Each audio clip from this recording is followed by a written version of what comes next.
Thank you so much. How's everyone going?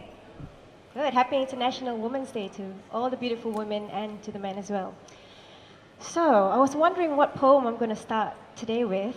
And my journey through India has been a really important moment in my life where I really got to experience how women in developing countries really live. And I was so humbled by the experience. And so I'm going to share this poem called The Wand. A woman cries tears for a broken world. She cries and then again and again she rises. Even when they tell her to be quiet, to be seen and never heard. Women with backs always strong despite the struggles. Women with soft hearts and erect spines. Women that know wisdom and knowledge goes far beyond qualifications. Women that are seen and told, never heard. Women that are said that they have to be trapped in the mind-made ghetto, that they have nowhere to go so that they can live in fear to the final hour. Women with bright saris and onyx eyes, cries of pleas from barren fields to crowded streets, the rich encroach and the poor retreat deeper into the slums of the displaced, disgraced, the purposefully erased, the ones driven off ancestral lands, the ones unaccounted for, like farmers with no lands to farm. So darkened lives move to the bright lights of the city, then find themselves sleeping on pavements, scavenging for food and the half-smoked biddy, the ones unaccounted for, like red ribbons in jet black hair, soaked in coconut oil, shiny in the sun as she toils and toils, the jingle-jangle of her Bengali bangles, street cables in tangles, the carrot continually dangles, watching on TV what the haves have, and the have-nots, they crave and they never have. My beautiful sister, where are you in all of this? You're a pawn in the social disease. You can be seen and never heard. You're like a faint echo from an unsung battered lip. You're the first to awake and the last to sleep, this pain in your heart as you silently weep the cry of the ones toiling the land with her child on her back. She's toiling the land with her two bare feet, and at night, with the last ounces of her energy, she serves her husband's needs after all of that. Or a child of 14, she's sold by her kin, her young flesh pimped on red streets to vulgar vultures hungry for sweet virgin meat. But sis, I see your eyes and I feel your thirst, and I know you ask, why do men come first? And who made these riverbanks burst? But I'll carry your tales with this pen in my purse to write down the stories of your courage, your strength, your sweat, and your tears. And you say to me, to live in drudgery is a rural woman's legacy, so you accept the unacceptable. You grace disgrace with your amazing grace. I ask myself, could I last even a day without your reality? And I don't know if I ever could, so I'll just salute you. I salute your strength. I salute your resistance. I salute your resilience. I salute erect spines made strong with love and purpose, with soft hearts. I salute you. I salute you. Thank you.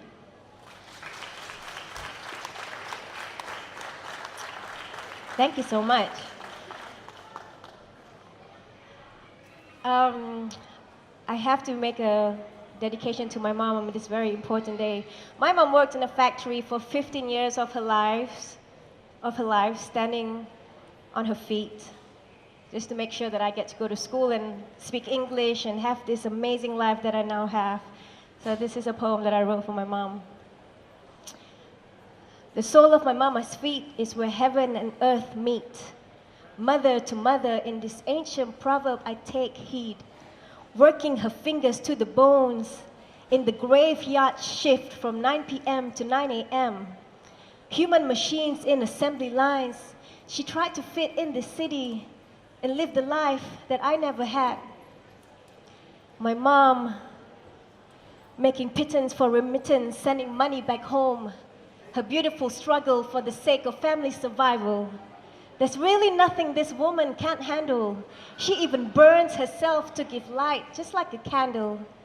And with all the stories she told, and as her stories unfold, I learned to find my strength through her struggles. She told me, keep the right attitude, turn within, it's all within me.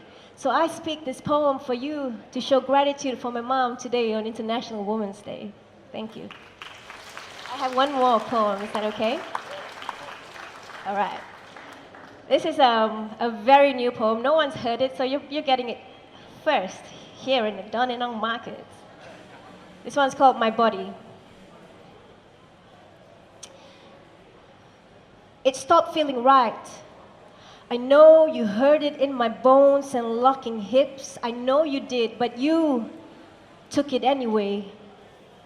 My body is not your dumping ground, not your place of release, not your trophy, not your jumping off point for a new slate, not a landing strip for pornographic reenactments of white cum on brown belly fetish. My body is not for your distractions or for your brown sugar cravings.